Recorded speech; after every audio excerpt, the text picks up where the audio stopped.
Everyone, 6 o'clock here on your Tuesday. Jason and Alicia here with you. Are you guys ready for the roller coaster here that we're going to deal with today? Break out that balaclava.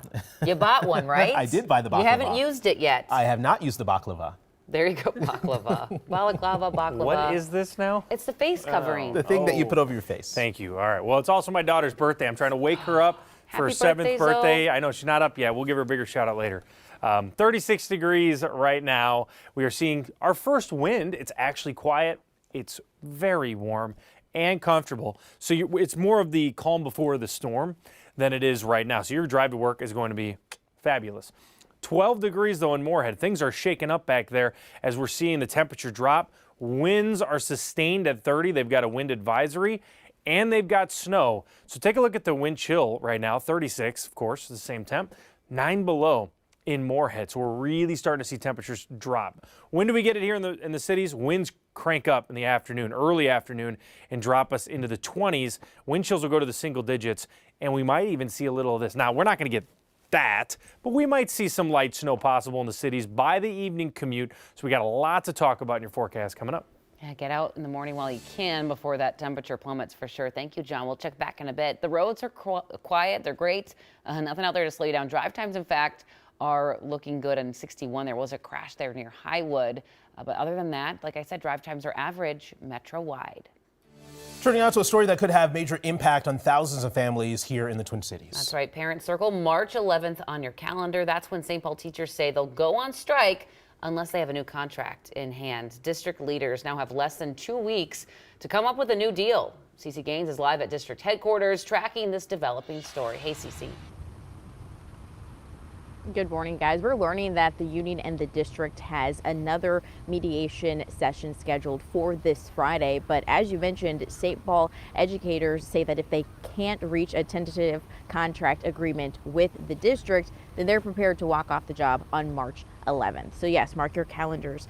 But you'll remember almost 2 weeks ago that over 92% of educators voted to authorize a strike. And many of those educators voted yes because they want to reduce health insurance costs, increase pay to recruit and retain teachers, and add staff for mental health teams. Union reps say the school district can't afford to give teachers what they're asking for, so it's time for the district to do the right thing. This is not a decision our union takes lightly. We know from past experience the impact a strike can have on our students and their families, as well as our educators. Now, in a statement, district reps say that they are disappointed by this decision, but they are working to try to figure out a contract agreement. They say if they can't reach an agreement, though, students won't have school if teachers strike. Guys. Watching that one very closely. Cece, thank you very much. And as district leaders work to negotiate a new contract with teachers, they're also working on plans to select an interim superintendent. In the last 15 hours, we've learned the school district in Madison, Wisconsin, named Joe Gothard its new superintendent. Gothard has been superintendent in St. Paul since 2017. Gothard's contract still has to be approved by Madison's school board, but he is set to start on July 1st. And he is planning to stay through negotiations with teachers in the district. Well, as you finish up your lunch today, there will be a public hearing happening on an ordinance that could push Uber and Lyft out of Minneapolis. So here's what the council is proposing. Rideshare companies pay drivers a minimum of $1.40 per mile and 51 cents per minute while driving someone within city limits. This morning, Axios is reporting Uber and Lyft would leave Minneapolis if this ordinance is passed. It's a threat both companies made last year over similar wage proposals, which were vetoed by Mayor Frey and Governor Walz.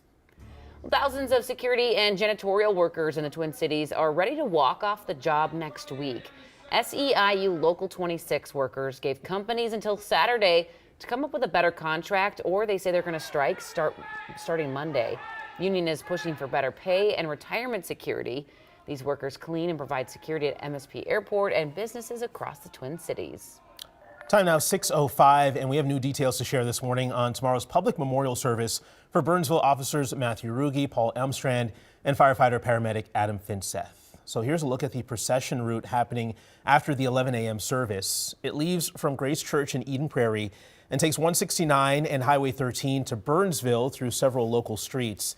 It then goes past the Prince of Peace Church before getting back on the highway and then dispersing. So if you're driving through this area tomorrow, make sure you expect some of the roads out there to be blocked off.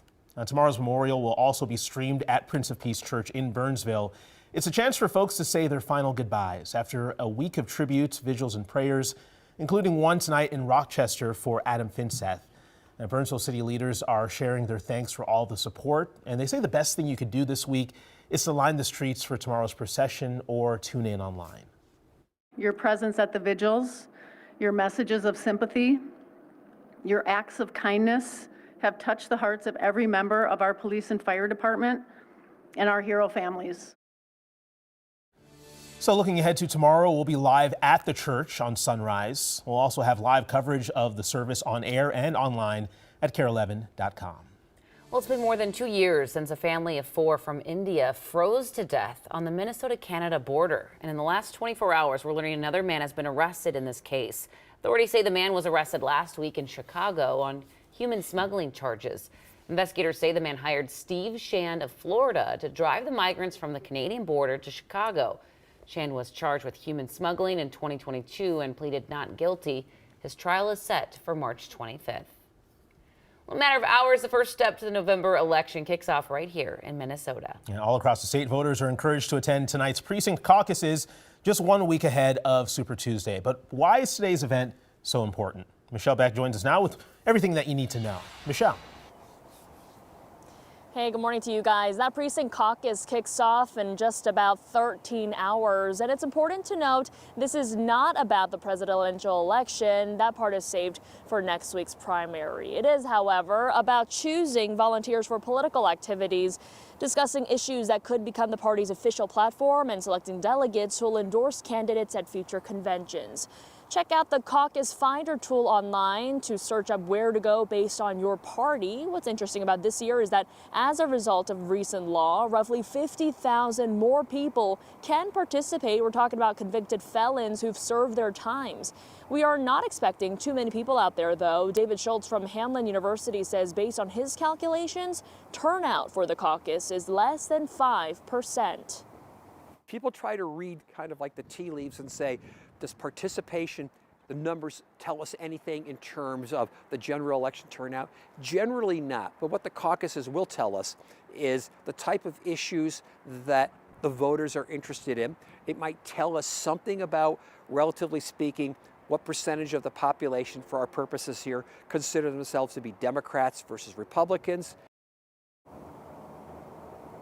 So again, this is not an election which are run by local and state governments. It is a caucus run by political parties. And so coming up in the next 30 minutes, we'll break down the differences between how the DFL and Republican parties are running this meeting, but also why the chairs are coming together in terms of why this meeting is so important. Jason, Alicia. All right, Michelle, thank you. And hey, it is primary day in Michigan with polls opening in the next few hours. It's another test for Nikki Haley, who's hanging on despite the odds. She was in Bloomington less than 10 hours ago, making a pitch to Minnesota voters as the more likely choice to defeat President Biden come November. Former President Trump's campaign is calling Haley's bid a delusion now that she's lost South Carolina, New Hampshire, and Iowa. Minnesota campaign co-chair State Senator Julia Coleman says that they remain committed to her as a candidate.